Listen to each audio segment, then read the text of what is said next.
Madame, Monsieur, bonsoir. Pendant plus de 2 ans, 2 gendarmes de la BSR, messieurs Aimé Bill et Patrick Debatz, ont été à leur corps défendant l'objet d'une attention médiatique très forte.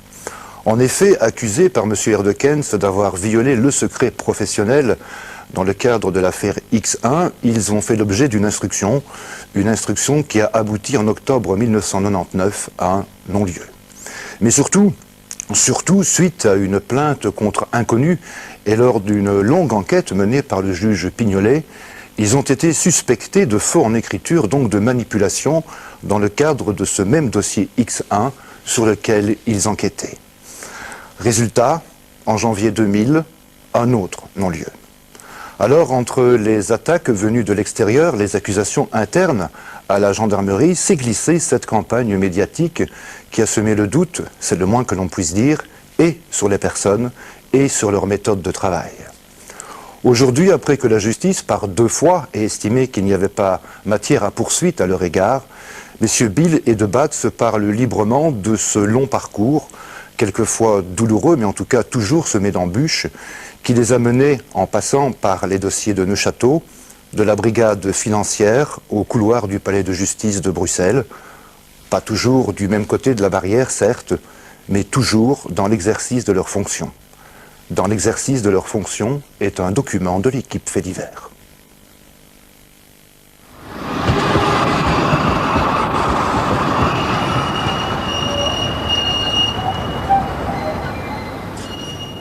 Accusé d'avoir ouvert devant le député Herdekens le fameux mais contesté dossier du témoin X1, alias Régina Louf, Patrick Debatz et Aimé Bill, 2 gendarmes de la 3e section de recherche criminelle de la BSR de Bruxelles, furent inculpés le 20 novembre 1998 de violation du secret professionnel au début d'une instruction menée par le juge Pignolet, instruction qui allait durer 12 mois.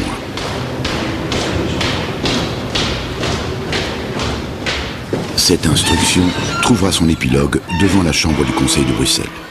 Le 28 octobre 1999, la décision tombe. Il n'y a pas lieu de poursuivre. C'est fini, c'est non-lieu. Non-lieu. Tout ça pour rien. Monsieur Debatz, soulagé? Soulagé, oui. Oui. Enfin, il y a un peu de justice qui est rendue. C'est bon.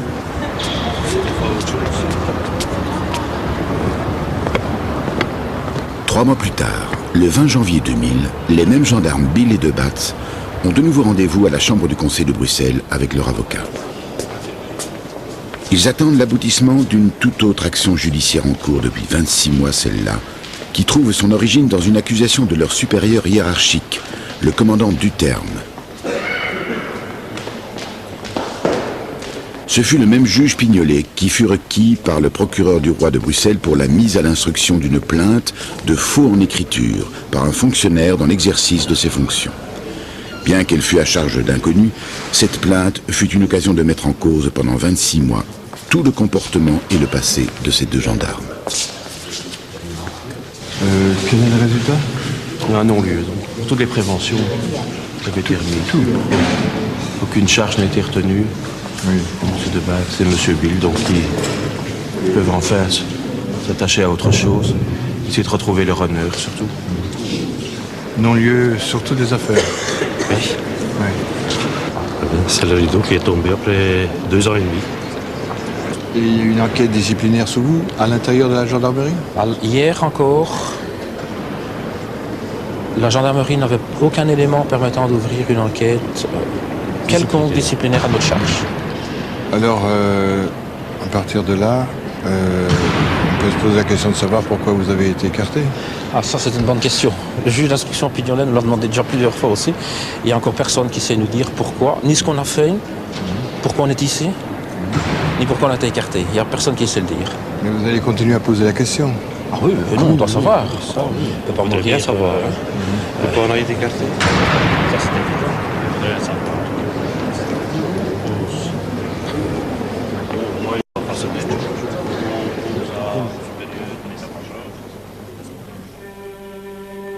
Août 1996. Il y avait 14 mois que Julie et Mélissa avaient été enlevées. 12 mois qu'on était sans nouvelles de Anne et Effieux. 3 mois que Sabine avait disparu avec son vélo. 4 jours que Laetitia n'était plus revenue de la piscine de Bertry. Le 13 août, un certain Marc Dutroux était arrêté. Sabine et Laetitia ont été sauvées. On voulait se croire soulagés. On était au bord de l'horreur. Dans la propriété de Marc Dutroux à Sarre-la-Buissière, 4 jours plus tard, on déterrait les corps de Julie et Mélissa. 10 jours plus tard, à côté du chalet de Weinstein, ce sont les corps de Anne et Effieux que l'on retrouvait. Jamais la Belgique n'avait connu un tel climat, en apprenant des choses terribles concernant les enfants, et dont personne n'avait jamais osé parler. Peu après, arrivèrent à Neuchâteau des appels téléphoniques de personnes adultes, racontant des histoires antérieures qui pouvaient laisser supposer que les suspects désignés par les événements étaient également les auteurs d'autres faits épouvantables. Alors s'ouvrirent les dossiers des témoins X de Neuchâteau, dont plusieurs équipes de gendarmes de la BSR de Bruxelles furent amenées à s'occuper. Parmi ceux-ci, Aimé Bill et Patrick de Batz de la section financière.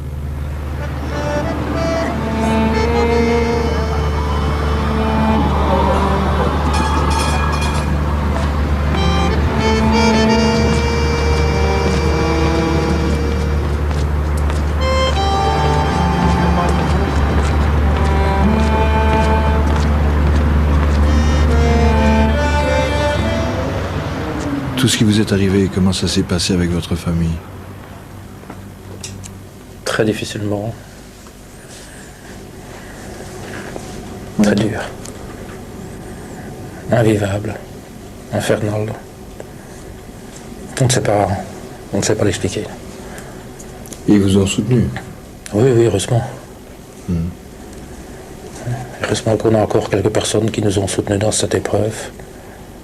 Et on les remercie de tout cœur. Et pour vous, Patrick de Batz, qu'est-ce qui a été le plus dur par rapport à la famille? La famille, je pense qu'ils ont souffert ensemble avec nous. Ils ont continué à nous soutenir, tout le monde en fait de la famille. Même si les attaques étaient dirigées contre même mon père, qui est décédé en 76. Et qu'on a voulu le mêler en fait dans l'enquête faite par le juge d'instruction Pignolet pour le discréditer et pour dire en fait que mon père était un mauvais et comme le père était mauvais, le fils devait être mauvais. Un collaborateur, vous voulez dire? On a voulu prouver que mon père était un collaborateur, oui. Bien que le contraire était déjà prouvé dans le dossier Pignolet avant que la presse en faisait mention. Mais pourtant, d'une façon générale, vous aviez déjà une vie très, très agitée avant que tout ceci ne vous arrive. En tant qu'enquêteur, membre de la police judiciaire, vous étiez déjà un peu bousculé par rapport à votre famille. Vous ne deviez pas avoir une vie de famille très, très assidue, peut-être? Ah non, ça non. Quand on veut travailler, on a très peu de vie familiale. Et la famille vient en fait en deuxième plan. Ça a été toujours comme ça. On a donné trop de notre vie pour la justice, je pense. Alors, la famille avait déjà l'habitude de vivre comme ça. Mais en plus, être attaqué comme ça de front, par la presse, par la justice et par un corps de police dont on faisait partie depuis 26 ans, c'était dur. En fait, ça aurait fait une difficulté de tourner chez vous cette interview? Je trouve qu'il faut séparer le travail avec le privé, ce qui n'a pas été toujours fait par certains journalistes. Alors, on vous remercie beaucoup de nous avoir donné le choix. Vous avez la réputation d'être un enquêteur assez dur, assez direct, assez fonceur. Oui, mais je n'ai jamais foncé dans des dossiers sans avoir les preuves probantes pour la manifestation de la vérité. D'ailleurs, j'étais à la section financière et là aussi on préparait des dossiers un an et demi avant de foncer proprement dit ou avant de faire des perquisitions. C'était surtout la préparation d'un dossier avant de se dévoiler envers l'adversaire, et toujours avec l'accord des magistrats et sous la surveillance des magistrats que je considère toujours comme les patrons des enquêtes. Et donc c'est sur l'aspect financier du dossier Dutroux que vous deviez enquêter. Oui. Dans un premier temps, ça s'était décidé, c'était enquêter sur les circuits d'argent qui pouvaient surgir dans l'enquête Dutroux. Alors donc M. Bill était avec vous. Non, M. Bill était encore en congé, je crois. Je crois qu'il est revenu au mois de 9 septembre. 9 septembre, oui. Et à ce moment-là, vous êtes le chef d'une équipe? Oui, et je faisais le contact entre Neufchâteau et les enquêteurs à Bruxelles et Neufchâteau et les magistrats à Neufchâteau. Il y a une rumeur qui court, c'est que, étant en contact avec le juge Conrad, lorsque le 4 septembre 1996, l'ami de X1, qui à ce moment-là n'était pas encore connu, téléphone, vous étiez dans le bureau de M. Conrad. On dit que tout ça, c'était un coup préparé. Ben, il y a des enquêtes qui m'ont appris que cet ami de Regina Louf avait déjà tenté de téléphoner toute la journée et la veille. Je ne suis pas resté 2 jours et 1 nuit chez M. Conrad au bureau, mais c'était un fait. Quand elle téléphone, je suis au bureau, avec mon collègue UP. Et c'est M. Conrad qui prend le téléphone. D'ailleurs, il le confirme devant le juge d'instruction Pignolet lors de son enquête.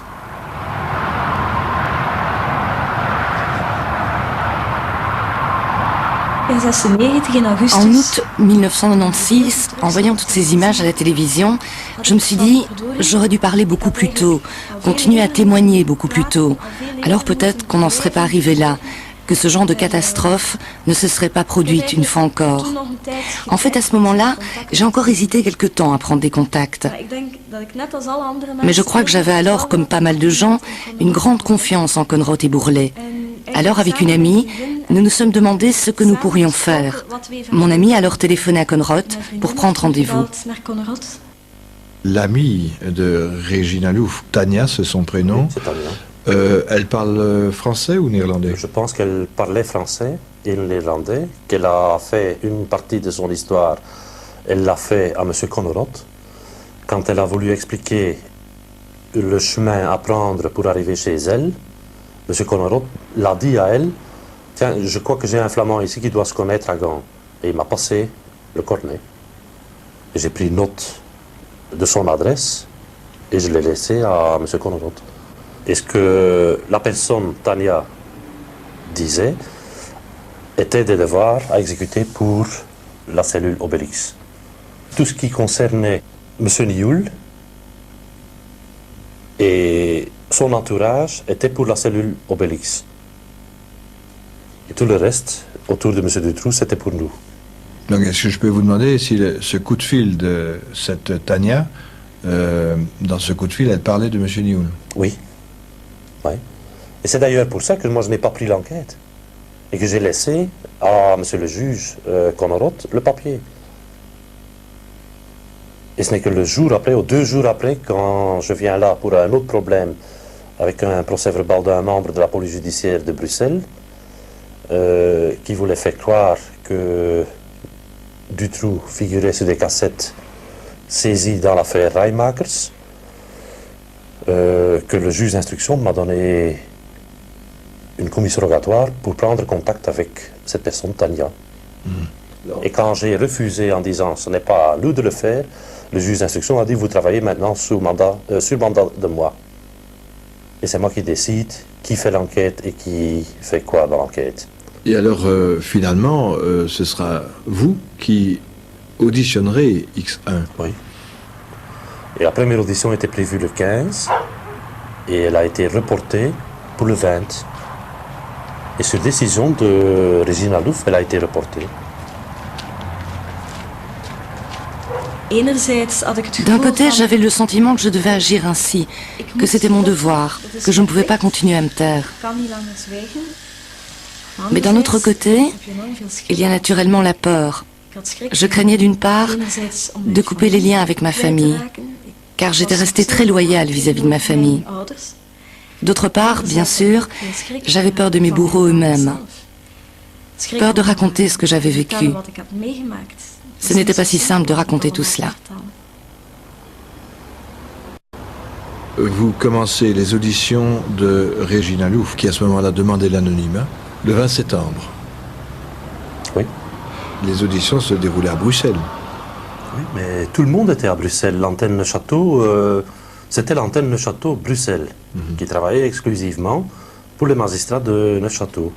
Et là, on avait mis sur pied aussi le modus operandi qu'on allait suivre pour faire ces auditions. C'est-à-dire, du moment qu'on commençait les auditions, tout vidéofilmé. Pendant ces auditions, il y avait mon collègue Philippe Huppé qui prenait note de ce qu'elle disait et en dressait PV de ses notes prises lors de l'audition. Par après, la cassette était complètement transcrite, remis à des traducteurs jurés. Ces traducteurs, ils étaient requis par le magistrat instructeur de Neuchâteau. Les auditions se faisaient dans un local aménagé pour les auditions de victimes d'abus sexuels. Et en fait, il y avait des caméras fixes dans ce local, des caméras qui pouvaient balayer la pièce. Il y avait une salle d'enregistrement, il y avait les vidéos. Qui était à part. Qui était complètement à part, et où se trouvait un opérateur qualifié pour ce travail. Normalement, il y avait encore un adjoint là-dedans. Et là-dedans se trouvait aussi un thérapeute, ou bien un psychologue, ou un psychiatre. Et quand intervenait le psychothérapeute? Le psychothérapeute, il intervenait lors des repos pour soutenir la victime. C'était comme ça dans le mandat, parce que malgré ce qu'on dit aussi, les thérapeutes étaient requis par le magistrat instructeur aussi. Vous aviez des principes particuliers? Des principes particuliers, comme par exemple les premières auditions qui étaient vidéofilmées. Quand il y avait un repos, on arrêtait les caméras. Par après, on a décidé de ne plus faire ça parce qu'on pouvait nous reprocher qu'on était suggestif ou quoi. Alors on a commencé à laisser continuer les caméras à tourner. Pendant que la victime, ici, dans le cas précis, Regina Louf, discutait en fait avec la thérapeute. Une fois par minute, j'avais demandé aussi qu'on fait un gros plan de toute la pièce où se déroulaient les auditions, pour bien prouver qu'on n'était pas là avec des panneaux, avec des documents, pour montrer à Regina Louf qu'est-ce qu'elle devait dire ou qu'est-ce qu'elle devait répondre. Je crois qu'on avait pris toutes les précautions pour pas être attaqué par des avocats qui devaient en fait défendre des auteurs dénoncés. À la fin du premier interrogatoire, j'avais vraiment l'impression qu'il aurait encore fallu dire beaucoup de choses. J'avais vraiment le sentiment, plutôt l'idée dans ma tête, que j'allais indiquer un cadre, expliquer comment le système fonctionne, comment ils s'y prennent pour obtenir la loyauté des enfants, combien il est difficile de se dépêtrer de pareilles situations, combien il est difficile de rompre la loi du silence. Je pensais que ces informations pouvaient aussi être utiles pour interroger Laetitia et Sabine. Mais en fin de compte, il y a tant de détails, une telle masse d'informations lors des 3 et 4 premières auditions. Chaque fois, j'ai demandé à la fin, c'est assez comme ça? Je peux m'arrêter là sur ce chapitre? Non, ce n'était pas suffisant. Chaque fois dévoiler un peu plus et finalement, cela s'étend sur des heures et des heures d'interrogatoire. C'était aussi un reproche qu'on faisait toujours, des auditions pendant la nuit. Il ne faut pas oublier que Regina Louf, elle est mariée, qu'elle a 4 enfants, qu'elle avait une affaire, qu'elle était indépendante et avoir un magasin. Alors, les auditions prises par Regina Louf, c'était sur sa demande et à sa convenance qu'on faisait les auditions. Et on le demandait plusieurs fois lors de l'audition. C'était ça aussi, c'était des questions type en fait. Est-ce que vous voulez continuer? Est-ce que vous êtes toujours volontaire pour continuer? Est-ce que vous voulez vous arrêter? Vous avez ça sur les cassettes, toutes ces questions. Vous, votre spécialité, vous l'avez dit au début, c'est les enquêtes financières. Est-ce que vous pensez que vous étiez vraiment équipé pour être sûr, par exemple, de ne pas induire des réponses dans les questions, de ne pas suggérer des réponses? Mais chaque question induit une réponse.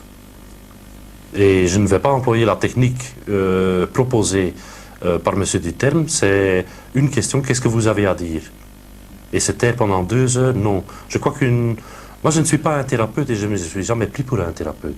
Quand j'auditionne une victime, c'est pour arriver à une enquête judiciaire. Alors j'ai besoin de réponses, moi. Et j'ai besoin de détails. Autrement, la justice n'est rien avec une audition d'une victime. Quand on veut y arriver à une enquête judiciaire et que les auteurs soient punis, il faut des auditions serrées avec des questions et des réponses. Quelle différence faites-vous entre une relation avec le psychothérapeute et la relation que vous avez eue avec Patrick de Batz? La relation que j'avais avec Patrick de Batz était d'un tout autre genre. D'abord, c'était une sorte de relation professionnelle, en ce sens que Patrick de Batz n'était pas mon thérapeute. Il n'était pas mon ami. Il était simplement l'agent BSR qui était par hasard assis de l'autre côté de la table, qui écoutait, enregistrait et vérifiait. Cela signifiait aussi que pour moi, ce que je lui racontais, je savais immédiatement que cela tombera entre les mains d'autres personnes. Ce genre de récit est transmis à l'extérieur. On dresse procès-verbal, cela va chez le juge d'instruction, chez différents gendarmes qui font des analyses, des vérifications.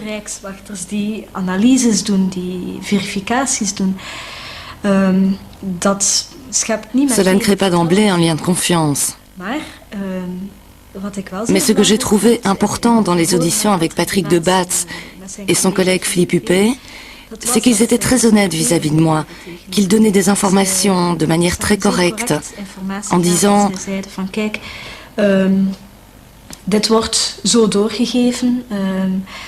regardez, cela va être transmis de telle façon. Cela me donnait le sentiment qu'ils travaillaient correctement et qu'en tout cas, ils prenaient mes informations assez au sérieux pour faire des recoupements. Disons que cela m'a encouragé à livrer plus de détails. Et je pense qu'il faut rajouter quelque chose dans les auditions, dans la technique d'audition. Dès le départ, dans la méthodologie qu'on avait développée, on était scindé en 2, c'est-à-dire une équipe qui fait les auditions, qui ne prend pas connaissance des faits, mais qui s'occupe uniquement d'auditionner la victime. Et puis il y avait une deuxième équipe qui faisait les vérifications, qui faisait la relecture des auditions, et qui faisait les vérifications sur le terrain. Et ça, c'était l'équipe de M. Hoskens. Et vous aviez un feedback de cela? Pas nécessairement. De temps en temps, on me faisait des fiches de travail. Veuillez reposer telle question ou telle question, plus détaillée telle question, parce qu'on n'arrive pas à faire les vérifications nécessaires. Est-ce que vous aviez confiance, vous, en tant qu'enquêteur, que de temps en temps, venaient dans l'autre salle des magistrats ou même des membres de la gendarmerie? Oui, je le savais. On a eu M. le procureur Bourlet à quelques reprises. On a eu les magistrats fédéraux et on a eu des officiers de gendarmerie qui ont suivi. Et des autres membres de la BSR et de la police judiciaire qui sont venus suivre. Tous ceux qui assistaient à ces auditions n'ont jamais fait de remarques particulières? Jamais de la vie. Jamais. Je sais par exemple que les magistrats fédéraux et M. Bourlet ont averti le parquet général pour dire que le travail était très bien fait. Et je crois même que M. Bourlet a confirmé ça par écrit à son procureur général. Madame Tilly. Madame Tilly.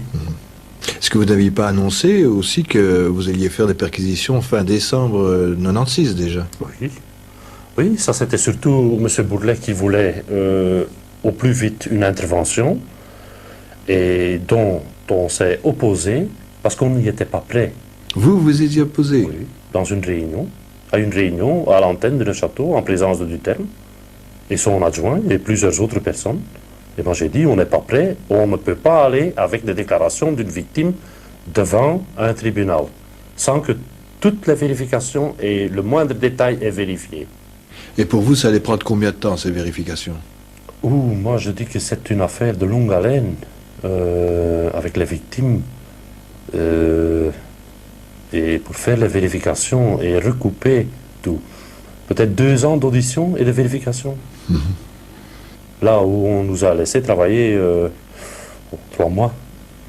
Donc vous étiez en train d'auditionner X1, mais pendant ce temps-là, on vous demande aussi de faire des devoirs qui n'ont rien à voir avec ces auditions.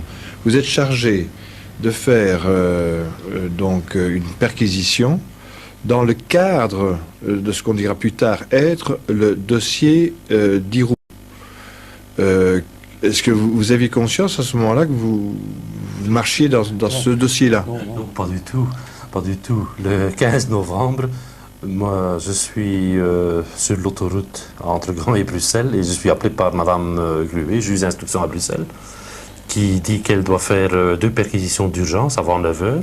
Je crois qu'il est 5 h moins le quart quand elle me téléphone. Le 15 novembre, c'est un jour férié pour la gendarmerie et je dis, moi, je suis le premier jour en congé depuis plusieurs semaines. Moi, je ne sais pas venir. Je ne suis même pas au bureau, quoi. C'est férié. Elle dit, mais moi, je suis empêté. Moi, je dois faire ces perquisitions et je n'ai pas de gens pour faire ces perquisitions. Je dis, vous téléphonez à mon patron, le colonel Brabant, et vous demandez l'autorisation.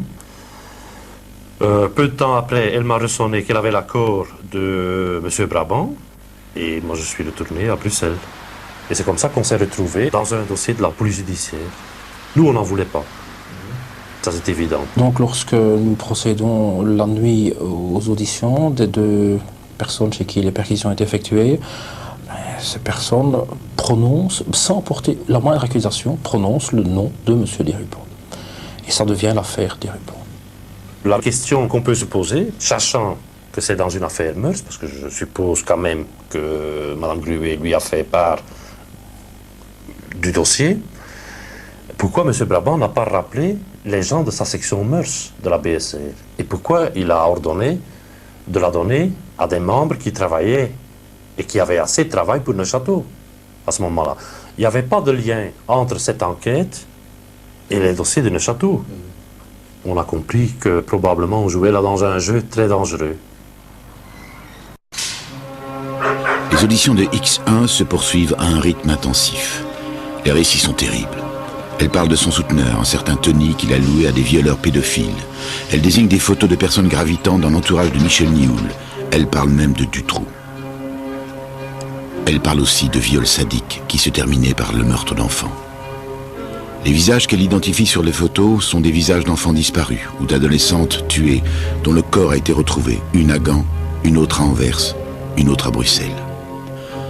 En novembre 1996, elle parlera du meurtre sauvage d'une jeune fille auquel elle aurait été forcée d'assister. Dans son récit, ces choses horribles sont entrecoupées de descriptions de l'intérieur d'un bâtiment qui pourrait être celui d'une ancienne champignonnière désaffectée, où l'on retrouva au soir du 13 février 1984 le corps atrocement brûlé de la jeune Christine Vannès. Et sa description des lieux étonne d'ailleurs les enquêteurs parce qu'elle est assez incohérente.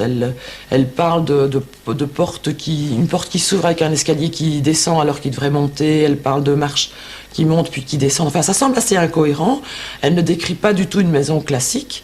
Et les enquêteurs sont assez perplexes devant sa description des lieux. Et puis, à la fin du mois de décembre, ils vont soumettre toutes les parties descriptives qu'elle a données, donc à l'exclusion des faits eux-mêmes, à quelqu'un qui a habité dans les lieux pendant toute son enfance et toute son adolescence. C'est le fils de l'ancien exploitant de la champignonnière. Le meurtre a eu lieu en 84 et en 89, on a démoli la champignonnière. Moi, j'ai été confronté simplement avec le texte d'Original Loose donnant la description des lieux. Et j'ai constaté quand même que tout ce qu'elle disait, il y avait quand même une grande partie de vérité là-dedans. Je peux vous dire une chose, pour moi et pour ma famille, Original Loose est un jour rentré dans ce bâtiment, minimum une fois. La porte d'entrée, par où il est rentré, donc la voiture probablement se trouvait ici devant la cour, ici. Et il y a un petit seuil pour de suite descendre une marche complète. Donc derrière la porte, il y a une marche qui descend. Ah oui, absolument. Et c'est là qu'elle trébuche, parce qu'elle a les yeux bandés, elle ne s'attend pas à une marche pour monter et directement une marche pour descendre. Elle signalait des différences de niveau entre des planchers. Oui, absolument. Quand on voit la façade arrière qui donne sur la cour, C'était 2 maisons. Et en somme, il y a des marches qui montent de la salle de bain vers la chambre de mes parents. Et en somme, l'escalier derrière ici, l'escalier intérieur, on monte à un niveau, le premier niveau avec des petites marches jusque-là. Et quand on montait la deuxième volée, on montait vers le niveau des parents et ma soeur. Les portes, on avait des portes très spéciales, fait main, très anciennes portes avec des moulures dedans, qu'elle a dessinées. On avait des clinches très spéciales. Bon, tout ça, elle le savait. Alors elle décrit un évier aussi? Oui, mais je crois qu'elle décrit un évier qui est un évier qui n'est pas l'évier de la cuisine. Mon père et mon frère avaient une charcuterie parce qu'ils faisaient du pâté, et c'était plutôt un évier commercial pour nettoyer tout. Alors elle avait vu des crochets aussi? Ouais, c'est normal, quand on fait du pâté, on a de la viande.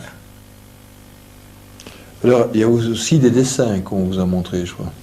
Oui, elle a dessiné la cheminée, le living, enfin, ouais, pour moi qui était relativement fidèle, la cheminée qui existait. Elle a aussi dessiné des rosaces. Ben oui, une rosace, c'est une rosace, et pour moi, c'était environ les rosaces qui existaient chez nous pour pas de l'illustre.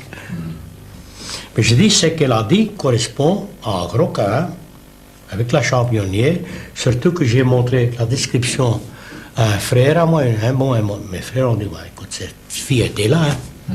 C'est pas possible autrement. Hein.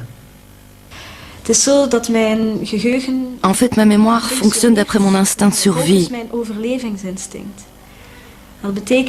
C'est-à-dire que, disons, quand j'avais le sentiment que je devais savoir très précisément ce que mes bourreaux attendaient de moi,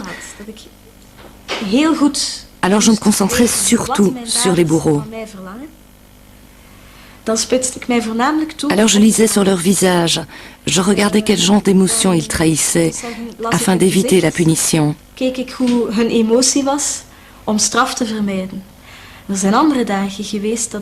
y avait d'autres jours où je ne regardais pas les bourreaux, pour ne pas les provoquer.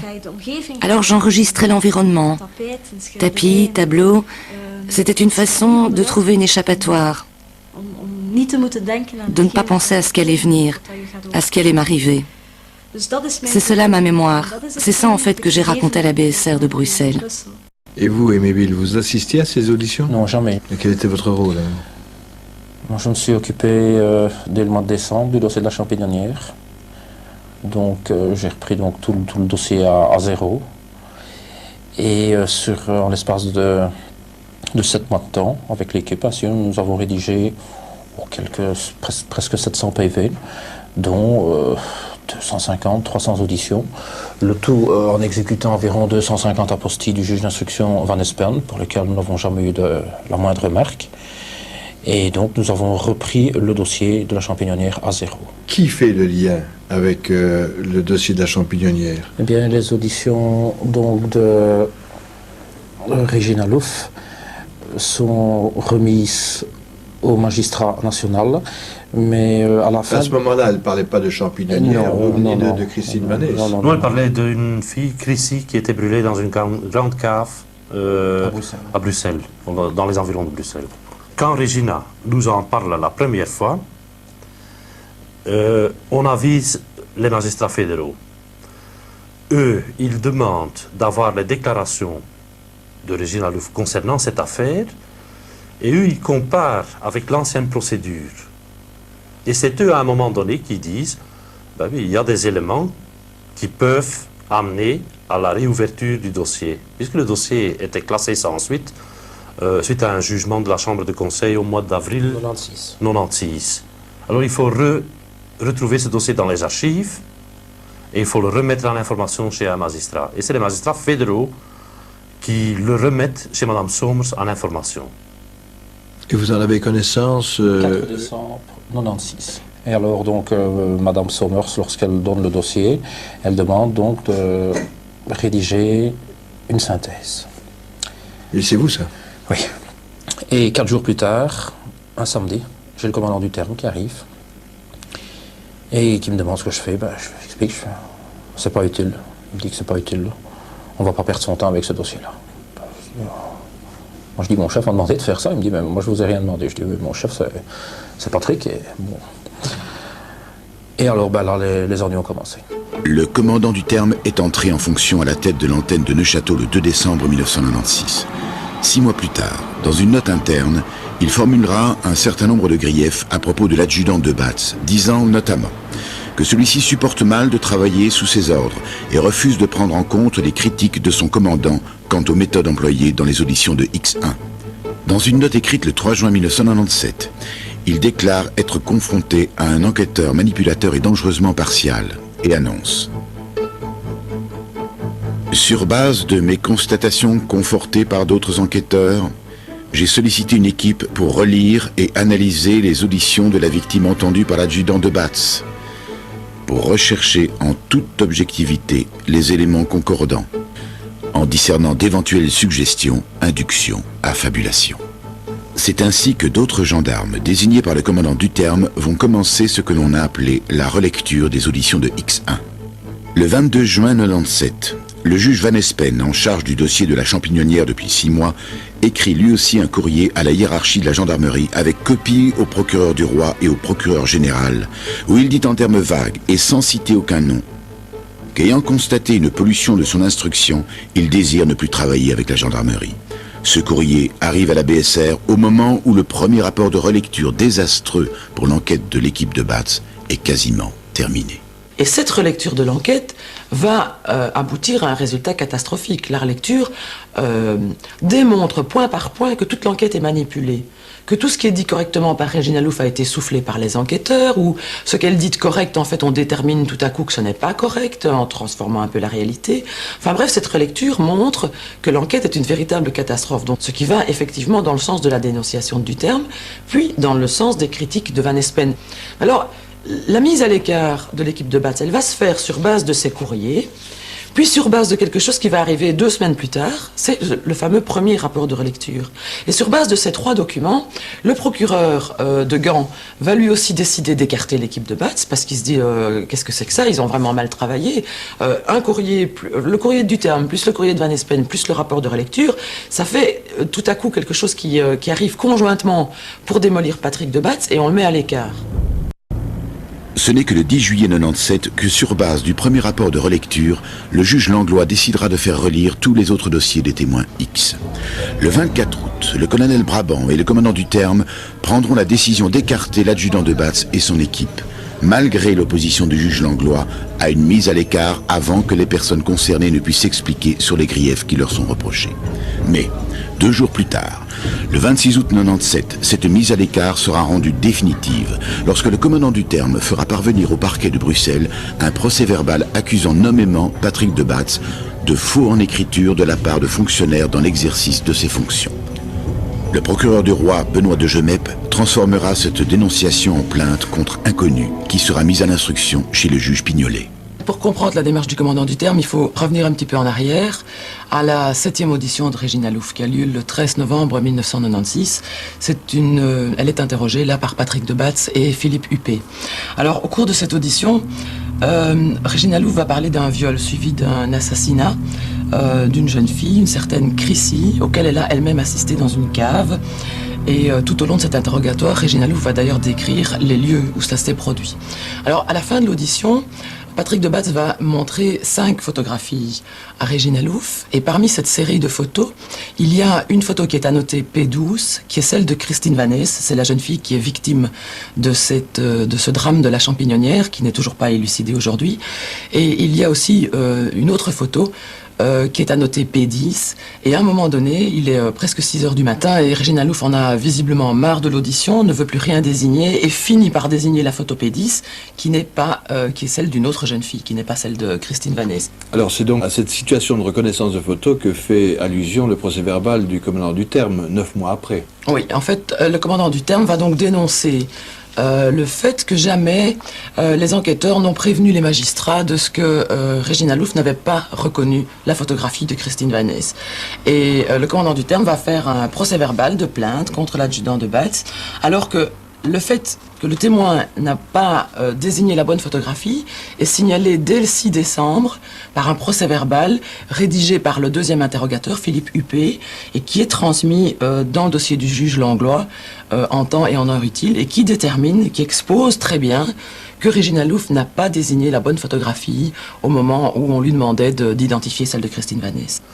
Je peux vous dire que le procès-verbal manquant me reproché dans le procès-verbal de M. Duterme se retrouve au moins à 25 endroits différents. Et l'endroit le plus facile, c'était la tête. C'était demander à moi ou à M. Huppé, est-ce que ce PV est fait? La suite du PV, de l'audition, de la reconnaissance de photos. Alors ça c'était le plus loyal, le demander. S'il ne pouvait pas converser avec moi comme il prétend, il pouvait le demander à quelqu'un d'autre, à Philippe Huppé. Il allait se faire un plaisir pour lui dire, oui, le PV est fait le 6 décembre. Philippe Huppé, gendarme qui n'a jamais été inquiété et à qui personne ne reproche rien, déclare même dans une lettre adressée au juge Pignolet, que nous reproduisons avec son autorisation, que le seul responsable de la rédaction de ce PV n'est autre que lui-même, et que ce PV a été rédigé et transmis en temps utile au magistrat instructeur.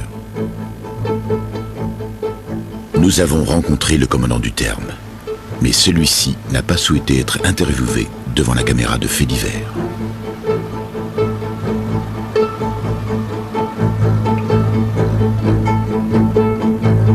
Alors, monsieur le procureur, par rapport au procès-verbal de départ qui dénonçait le fait qu'une rubrique n'était pas reprise dans un PV, on a constaté que cette accusation était infondée puisque la rubrique, on pouvait le vérifier assez vite dès le départ, existait bien dans le dossier.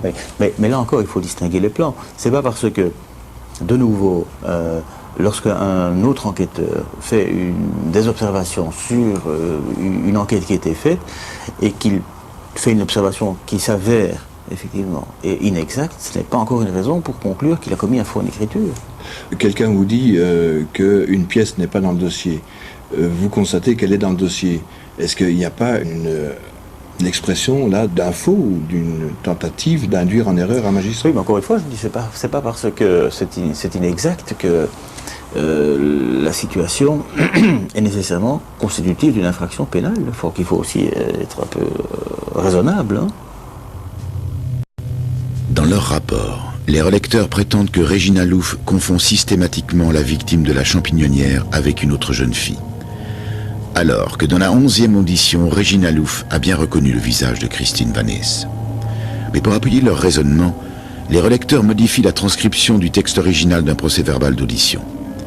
Ils suppriment 2 nihites, 2 négations, et ajoutent un point d'interrogation pour changer la portée du texte adressé au magistrat. Je crois que les relecteurs n'ont pas bien vu les cassettes d'audition, ni les magistrats instructeurs qui avaient la possibilité de le regarder. Et je crois que c'est un mensonge flagrant comme les autres dans le rapport de relecture. Il est fait état d'une manipulation de textes originaux de la part des relecteurs. C'est-à-dire que lorsqu'on compare 2 textes originaux en flamand, on voit qu'on supprime un nit là où il y en avait un, et qu'on met un point d'interrogation là où il n'y en avait pas, ce qui change le sens et de la démonstration que l'on veut faire parvenir au magistrat. Oui, après ça, on n'en est quand même pas là à monter toute une affaire sur une phrase ou sur un mot. Hein. D'ailleurs, ce type d'affaire est aussi à l'instruction. Et donc, cette instruction-là n'est pas close à l'heure actuelle. Donc, je peux difficilement, moi, me prononcer sur le bien fondé de la plainte qui était déposée, eu égard à ce que vous venez de dire, puisqu'il y a encore un juge d'instruction qu'on a changé. Donc c'est une plainte déposée par M. Debatz? Oui, contre les enquêteurs. D'accord, mais est-ce qu'il fallait attendre une plainte de M. Debatz pour entamer une action par rapport à ce qui pourrait apparaître quand même comme une suspicion de faux en écriture de la part des relecteurs? Pas nécessairement, seulement vous devez bien comprendre que dans une entreprise comme celle-ci, on ne va pas surcharger les juges d'instruction avec une série de dossiers nouveaux dans ce type d'affaires, alors qu'il y avait déjà un juge d'instruction qui était chargé et qu'il y a encore une série d'autres plaintes qui sont avec des constitutions de partie civile en train d'être examinées par d'autres juges d'instruction. Je crois qu'il ne faut pas non plus maintenant tout judiciariser dans cette affaire. On l'a fait pour justement essayer d'avoir un regard plus objectif, plus impartial confiant l'affaire à un juge d'instruction, mais nous n'allons pas mettre toutes les affaires qui nous sont soumises de cette nature chez le juge d'instruction. Non, ça c'est... Mais je pense qu'il y a un problème beaucoup plus large que simplement un procès verbal ou non. C'est un problème qui relève justement de la capacité de travailler dans un groupe structuré, de pouvoir déterminer des éléments d'information opérationnelle, de les vérifier et de faire en sorte que cette enquête puisse aboutir dans un délai raisonnable. Est-ce qu'on peut déduire de ce que vous dites que l'écartement de ces enquêteurs a permis de faire progresser les choses sur le fond, c'est-à-dire vers la recherche de la vérité? On a mis dans ce dossier de l'assassinat de Christine Vaniez tous les éléments. Donc à la fois les rapports et les procès-verbaux de l'équipe de Batz et à la fois les rapports de l'équipe du Terme. Bon, et tout cela, il a essayé de faire la synthèse. Et il s'est avéré que, justement, du point de vue de la recherche de la vérité, si on progresse, on doit observer que les éléments de la première équipe ne se sont pas vraiment avérés opérationnels. Par exemple, ils ont fait une enquête d'empreintes génétiques pour savoir si Dutroux et Nioul, qui étaient cités par le témoin, au départ anonyme, pouvaient être promis dans cette affaire. Bien entendu, ce n'est jamais aussi qu'un élément de la vérité. On est arrivé à pouvoir en tout cas exclure cette hypothèse-là à travers cette analyse génétique. On n'a pas analysé tous les objets de la champignonnière. C'est pour ça que je vous dis que cette vérité à 100% n'existe pas. Mais disons qu'on peut avoir en tout cas un élément d'exclusion ici. Oui. Il y a une chose qui m'a frappé, c'est que Régis Lalouf ait été capable de donner une description de l'intérieur de la champignonnière qui se recoupe en 12 points avec ce que dit le fils de l'ancien propriétaire de cette champignonnière et qui conclut presque en disant il faut y avoir été pour avoir repéré ces points-là. Alors, ou bien elle est extra-lucide, ou bien il se passe quelque chose de un peu bizarre. Oui, mais enfin, en revanche, je veux dire, je ne sais pas m'exprimer sur ses convictions et son caractère extra-lucide. Ce qui a pu aussi être vérifié, c'est que c'est l'âge qu'elle avait à l'époque, c'est où elle se trouvait à l'école, si elle fréquentait l'école, s'il n'était pas absente, et tous ces éléments ont permis de relativiser ce genre d'informations en disant que c'était... On ne peut pas non plus l'exclure à 100%. Les registres d'école sont sûrs à 100%. Ben non, jamais. Qu'est-ce qui est sûr à 100%? C'est pour ça que nous ne sommes jamais que des hommes, mais il faut pouvoir accepter aussi notre condition humaine, c'est-à-dire d'être des êtres limités. Est-ce que vous concevez qu'on ait pu dire à un moment donné que rien dans la piste que offrait Régis Lalouf n'était valable? Mais maintenant, en tout cas, cette piste a été abandonnée. Parce que le juge a considéré... D'ailleurs, il y a eu une conférence de presse il y a, je sais pas, un an ou 18 mois à ce sujet. En janvier 1998, je crois. Ah ben voilà, vous vous souvenez mieux que moi de la date. Donc il y a 2 ans, dans lequel on dit, bon, on essaie d'exploiter des éléments, on n'a rien trouvé sur cette piste-là. Et à Gand, ils ont fait la même chose, à Anvers, ils ont fait la même chose. Une conférence de presse exceptionnelle pour un dossier exceptionnel qui concerne 4 arrondissements judiciaires dans un climat particulier. Les juges d'instruction concernés voulaient remettre les pendules à l'heure. J'attends, et je vous le dis, j'attends avec impatience, bien sûr, le résultat des travaux de mes collègues et de savoir si les dires de X1 développés dans le cadre de ces dossiers eh bien, sont crédibles ou pas. Je dois vous dire qu'à l'heure actuelle, ils n'ont pas permis de fournir des preuves, des éléments de preuve, on va appeler à ce stade-ci des indices et de culpabilité, mais enfin des éléments probants permettant de prendre des mesures coercitives à l'égard de certaines personnes. La décision de Régis Lalouf de sortir de l'anonymat a permis aux juges d'aller beaucoup plus loin dans leur vérification. Ils ont tous réaffirmé leur volonté d'aller jusqu'au bout, d'exploiter toutes les pistes et témoignages. Les juges d'instruction sont unanimes. Certains éléments avancés par le témoin ne correspondent pas aux éléments concrets. Des lignes du temps mettent en lueur des incompatibilités, mais d'un autre côté, aucun magistrat n'a affirmé que le témoin n'était pas crédible. À ce moment-là déjà, les dossiers concernant X2, X3, X4 étaient refermés. La piste X1 semblait abandonnée et Patrick de Batz et son équipe écartés depuis 6 mois, depuis le procès verbal du commandant du Terme. Mais les accusations de manipulation de dossiers et de fuite vers la presse continuent à être formulées par certaines personnalités. Tant et si bien que messieurs Bill et de Batz seront inculpés par le juge Pignolet de violation de secret de l'instruction. Bonsoir. Les deux gendarmes qui ont recueilli les témoignages X ont récemment parlé de complot pour étouffer les affaires de pédophilie. Dans une interview à paraître demain dans le Soir illustré, Claude Erdekens, membre de la commission du Trou, accuse ces gendarmes d'avoir manipulé l'enquête, relayé de faux témoignages et eux-mêmes commis des fuites vers la presse. J'ai fait la connaissance de messieurs de Batz et Bill il y a un peu plus d'1 an. C'était un dimanche soir chez un journaliste qui m'avait suggéré de les rencontrer car ils pouvaient, je dirais, étayer le travail de la commission sur les protections. Et ils avaient devant eux leur dossier qu'il m'était permis de consulter. Je n'ai pas reçu de copie, je n'en ai pas demandé, cela ne m'était pas nécessaire puisqu'ils pouvaient déposer devant la commission, ce qui fut fait quelque temps après. Pourquoi ai-je le sentiment d'une manipulation? Mais tout simplement parce que je me suis rendu compte que je n'étais pas le seul à avoir été rencontré par ces gendarmes, qu'ils avaient dû rencontrer nombre de parlementaires et de journalistes, et que finalement, tout ce qu'ils m'ont dit, mais tout cela est apparu dans la presse ultérieurement. Alors je me suis dit que finalement, comme d'autres, j'ai été l'objet d'une tentative de manipulation.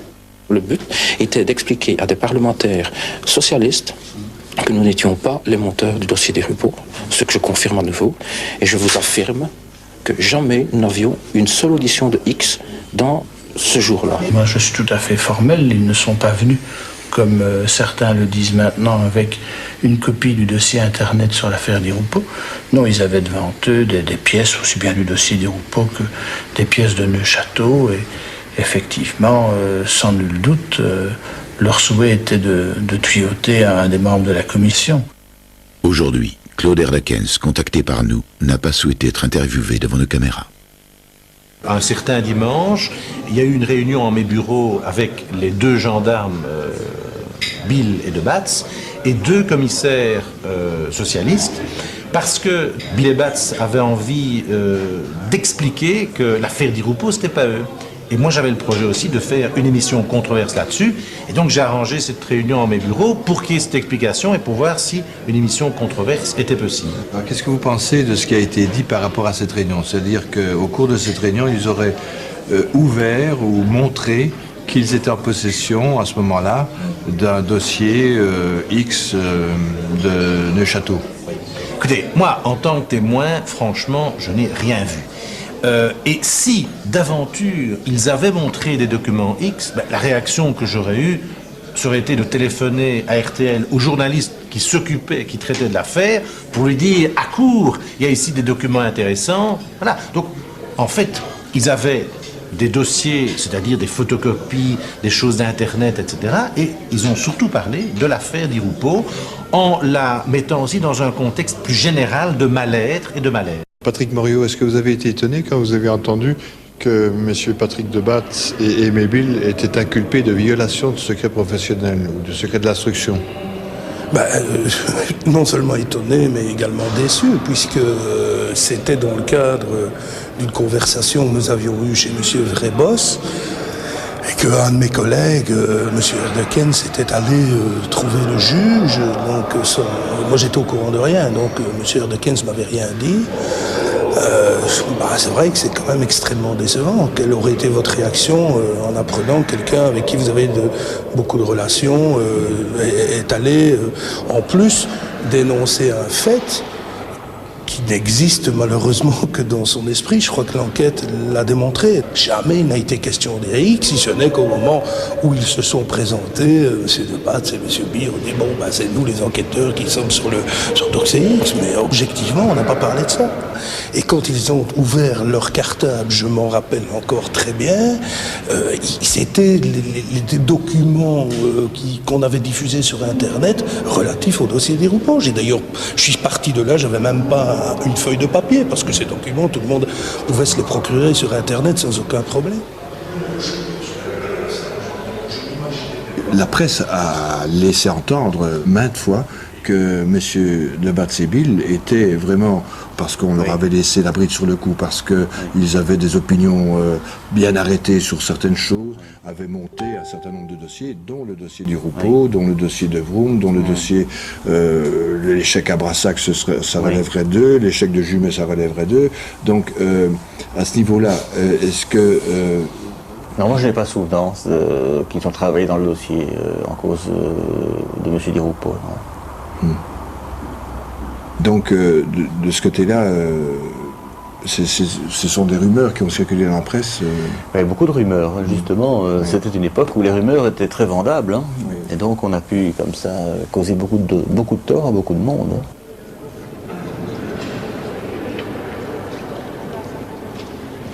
Bien que la presse s'acharne, vers le mi-décembre de 96, M. Di Rupo, il est blanchi complètement en séance plénière devant le Parlement, par Mme Lickendal. Le dossier dans lequel nous on a travaillé, c'est-à-dire le 218 de 96 de Mme Gruet, n'a jamais été communiqué au Cour de cassation et n'a jamais fait l'objet d'une étude des magistrats au Cour de cassation pour joindre ça à une procédure de M. Di Rupo. Et pourtant, un peu plus tard, on vous demande de faire encore un devoir concernant M. Di Rupo. L'apostille en question, c'était une apostille à M. Bill. C'était une apostille à M. C'était pas une apostille à De Baat. Mais seulement, à l'égard d'un ministre, qui est-ce qui est compétent? C'est le procureur général de la Cour de cassation. Mais le procureur général de la Cour de cassation n'est pas officier de police judiciaire, donc ne fait pas les apostilles pour les enquêteurs. Et qu'est-ce qui se passe? Il se passe que le procureur général de la Cour de cassation me demande de faire un devoir d'enquête. Pour le reste, je n'ai même pas connaissance du reste de l'enquête qui se passe à la Cour de cassation. Et donc je prends sur moi de faire cette apostille, puisque c'est le magistrat qui est chargé de l'enquête qui me le demande. Alors, l'affaire Di Rupo, on dit maintenant effectivement que c'est une affaire montée de toutes pièces, mais si c'est pas vous, qui l'a montée? Moi, je sais que c'est pas nous, et c'est une bonne question en fait, parce que nous aussi, on voudrait bien savoir la vérité.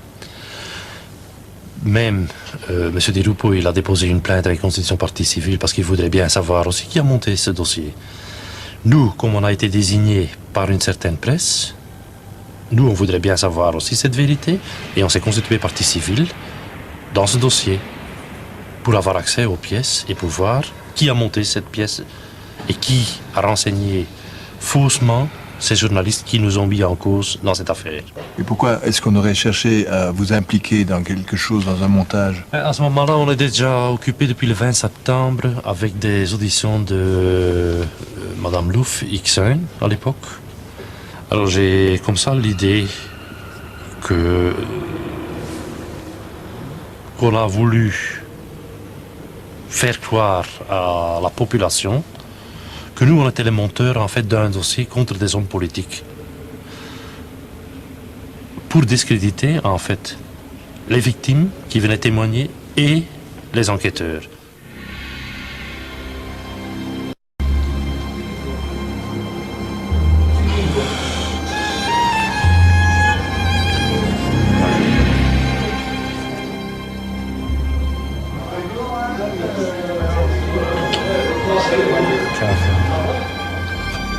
Il a été dit aussi, mais dans une grande partie de la presse, que Regina Louf était folle. Il y a eu une expertise psychiatrique. Est-ce que vous pouvez nous en donner des éléments? Effectivement, oui. Il y a une expertise psychiatrique qui a été faite par un collège d'experts de la KUL, qui sont considérés, à ma connaissance, comme parmi les plus grands spécialistes dans ce domaine en Belgique. Contrairement à ce qu'on a affirmé, ces experts n'ont pas du tout dit que Regina Louf était folle. Ils disent le contraire. Ils disent qu'elle n'est ni folle ni mythomane. Ils demandent qu'on prenne son témoignage très au sérieux. Et ils précisent que s'il doit être pris en compte, il ne peut pas être considéré à lui seul comme une preuve judiciaire. Ce qui me semble tout à fait logique. Un témoignage, et surtout un témoignage d'une victime qui a vécu des faits pareils, doit, pour obtenir la condamnation de quelqu'un qui bénéficie de la présomption d'innocence, être certainement corroboré par d'autres faits. Le fait qu'elle accepte de parler publiquement, de donner son nom, permettait d'effectuer une série de devoirs enquête qui jusque-là ne pouvaient pas être effectués. Comme par exemple, aller interroger ses parents, celui qu'elle a désigné comme étant son souteneur, le fameux Tony. Tout ça a été fait. On sait que ça a abouti à certains résultats, puisque suite à une confrontation qui a eu lieu avec ce souteneur, le dénommé Tony, il a admis devant les enquêteurs qu'il avait bien eu une relation sexuelle à partir du moment où Regina a eu 12 ans et jusqu'à ses 15 ou 16 ans, donc pendant plusieurs années. À l'époque, lui avait environ la quarantaine. Donc ça, il l'a reconnu. Il a reconnu également qu'il venait régulièrement la chercher à son domicile, qu'il avait même les clés de la maison, que ses parents étaient au courant, et qu'il pouvait l'emmener où et quand il le voulait. Suite à ces aveux, sa mère, qui jusque-là niait fermement l'existence de cette relation, est revenue sur ses déclarations puisqu'elle a admis que cette relation existait. Donc ces quelques faits montrent que si on fait des vérifications sur base du témoignage de Regina Louf, on obtient aussi des confirmations. Il est évidemment frappant en plus de se rendre compte que c'est le jour où Tony a fait ses aveux que le parquet de Gand a décidé de fermer son dossier, le jour de l'évasion de Marc Dutroux, même si ça n'a rien à voir. Et les déclarations qui ont été faites par le substitut sont quand même extrêmement choquantes, puisqu'elle a expliqué comme motif au fait qu'on clôture ce dossier le fait que Regina, qui avait donc 12 ans, était particulièrement précoce, était amoureuse de Tony et que donc elle était consentante à cette relation et qu'en outre les faits étaient de toute façon prescrits. Alors je conteste fermement toute cette déclaration. D'abord, tout le monde sait qu'en droit, une relation sexuelle avec une mineure de moins de 14 ans est considérée comme un crime. Aucun consentement n'est possible dans une telle relation. Et en outre, la question de la prescription est très discutable. Et moi, j'estime qu'après avoir examiné toutes les critiques formulées, soit au sujet du témoignage de Regina Louf, soit sur la manière dont elle a été interrogée, il ne reste en fait rien dans ces rapports de relecture. J'ai pu rédiger une longue note à l'attention de l'ensemble des magistrats concernés par cette affaire. Je ne pense pas pouvoir en parler publiquement actuellement. Ça fait partie du secret de l'instruction. Et en outre, nous avons, après maintes réflexions, décidé de déposer plainte contre l'ensemble de l'équipe de relecture et leurs supérieurs hiérarchiques, et ceux du chef de faux, usage de faux, coalition de fonctionnaires en vue de détourner la loi et association de malfaiteurs. Ça ne tient pas la route, la relecture. Et c'est sur ça que certains magistrats se sont basés pour clôturer les dossiers. Et les victimes, ils restent dans le froid. C'est quand même des gens qui ont eu le courage de venir témoigner. Et donc, pour Regina Louf, parce que c'est la victime que j'ai auditionnée moi, on peut quand même dire qu'elle est victime, qu'elle a été victime et qu'elle est de nouveau victime. Qu'on ne veut pas l'écouter. Qu'est-ce qui vous aurait aidé plus dans cette épreuve-ci? Qu'il y avait une certaine neutralité, aussi bien par la presse que par notre hiérarchie. Parce que tous ces problèmes qui ont commencé avec un procès-verbal de commande du terme, un procès-verbal que je qualifie maintenant comme faux, complètement faux, il n'avait pas besoin de faire un procès-verbal, il n'avait qu'à pousser sur un bouton, il avait la solution. Puisque la solution se trouvait dans tous les ordinateurs de tout le monde.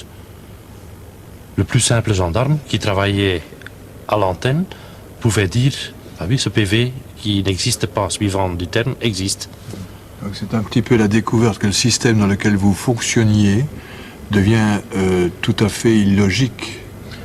Oui, mais c'est une grande découverte, parce qu'on voit que quelques personnes placées à la tête d'un groupe d'enquêteurs peuvent faire foirer toutes les enquêtes en faisant ça. Parce que ici, on a les résultats, les enquêtes sont arrêtées. Et on enlève en fait des enquêteurs sur base d'un faux PV et des fausses accusations et des manipulations dans la presse. Et comme ça, on arrête des enquêtes. Alors, je me pose la question, est-ce qu'il n'y a pas d'autres enquêtes qui ont été arrêtées comme ça déjà ? Moi, je n'avais jamais pensé que ça existait.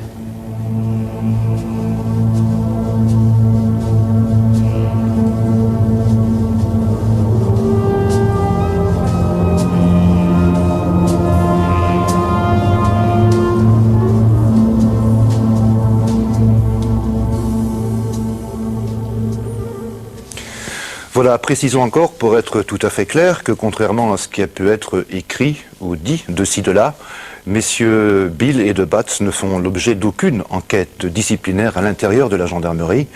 Une gendarmerie qui, vous l'aurez compris, n'a pas souhaité s'exprimer sur ce sujet, malgré les contacts que nous avons eus avec sa porte-parole, Madame Kleinput. Le mois prochain, à l'occasion du